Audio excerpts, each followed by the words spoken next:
wanted to give you how I have a sales call. So I actually don't like the word sales because it is actually just a conversation. You are obviously going to try and sell something at the end of it, but it can be not so icky. And I am not I'm not naturally a salesperson. I don't force myself on people. I don't make them make a decision on the day.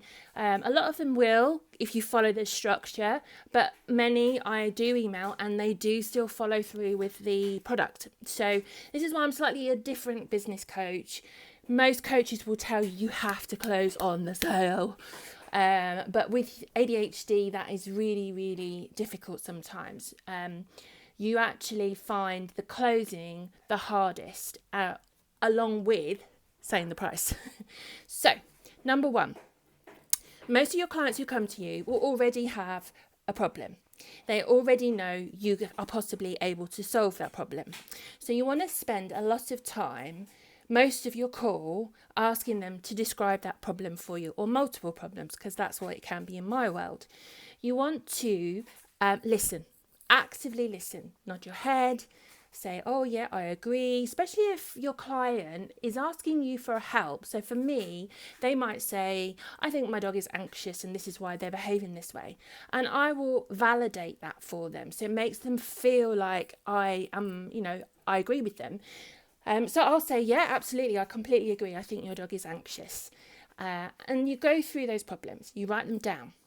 Then, when they've come to the end of describing their problems, and if they're a bit of a talker, you do want to kind of squash it down a bit, you will ask them how this all makes them feel. And it's natural, So I'll say, how does this make you feel? How are you feeling about your beagle? Do you like him? Do you want to keep him? What is your feelings around this? And then that can sometimes evoke some very powerful emotions in them.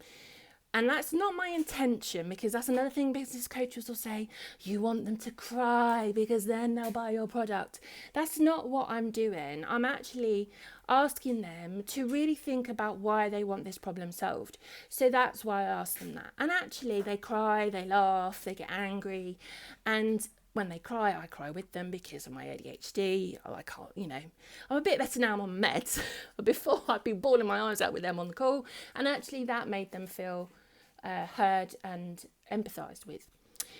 So we get through that, and then I'll say to them, okay, so I've heard what you've had to say.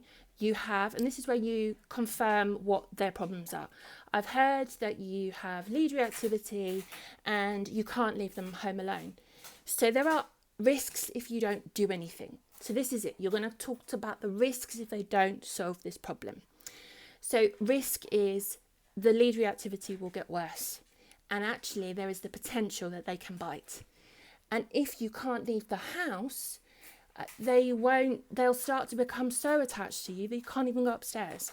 And you can't have people come over because they might start guarding you.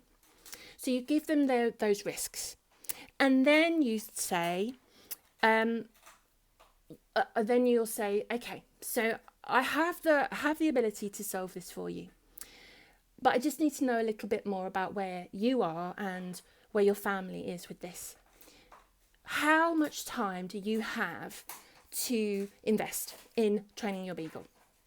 Because that is an objection. Time is an objection. So I'm not even going to deal with those objections at the end. I'm actually going to deal with the objections now, then give them the product, then give them the price, because I've already primed them to understand that actually, if they tell me they've only got 20 minutes a week to dedicate to this, I know what product to give them. I know what product to offer them. So I have some products that are £35 and you can break those an hour up into 20-minute sections and then you go and train.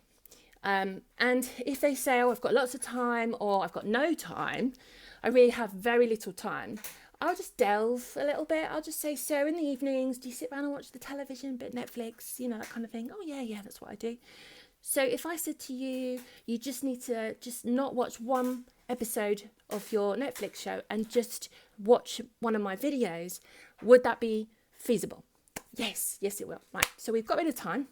The next thing is there anybody in your home that will not be on board with this training? And that's the same with you. So if you are offering a coaching service which costs £2,000, £3,000, £4,000, they might have an objection from, and it's usually the men. Sorry, men, it is usually the men. Oh, my husband won't let me pay that amount of money. And so you can then talk about that.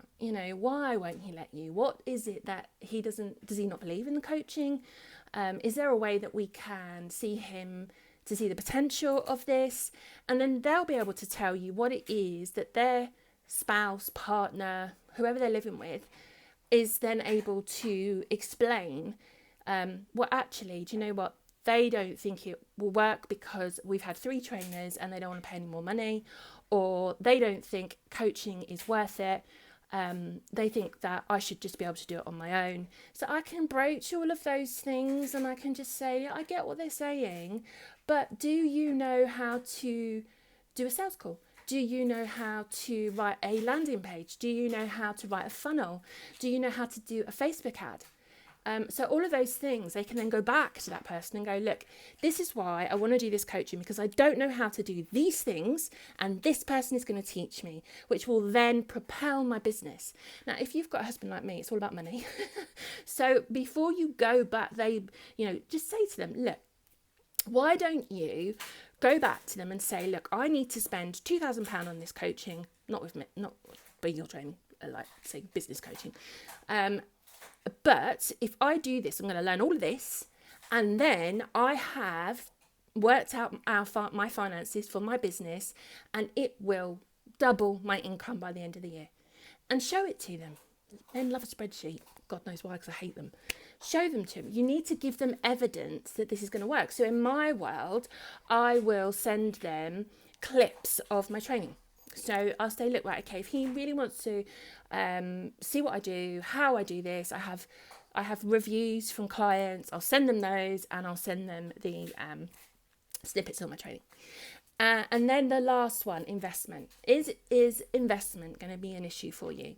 I never say money. I don't like the word money. I always think that when we provide a service, a product, it's solving a problem. So it's an investment. So I never use fee, money, transaction. I just say, is there going to be an issue with investing in this product? Yes, because I've got to pay the bills, I've got this going on, I've got that going on. Okay, if I could offer you an instalment plan that fits your budget, would that work for you? Yes. Brilliant. Off we go. So then I'll say, right, okay, so let's have a look at what I can offer you. And I show it to them. So I do everything online. So I share my screen. I have a PowerPoint presentation. Yeah, it's not bullet points. And I will go through each of the products that I think will work for them, go through the cost. And then I'll say to them at the end, okay, so you've seen both products. Which one do you think you're leaning towards? And they'll say, I want this one or this one.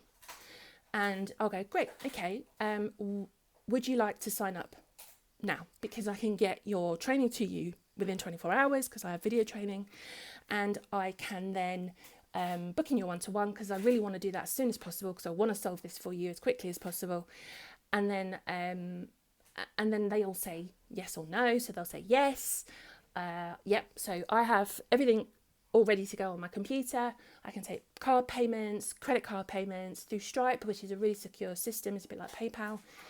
And then if they say, no, I need to speak to my husband, I say, okay, fine, that's okay. I'll email you and I will send you a copy of this call because I always record my calls, my sales calls, for my learning more than anything else. And then I'll send you some reviews and I'll send you some snippets of how my training looks. But could you get back to me in the next couple of days because I do have a huge waiting list, and I do. I don't lie about these things. You know, some coaches will say, "Oh, tell me you've only got 2 products left." No. It doesn't feel right to me. It feels icky. But I do have a waiting list. My sales calls are 2-3 weeks in the future. You know, some people who need me now because their dog has bitten them can't get a call with me until 3 weeks' time.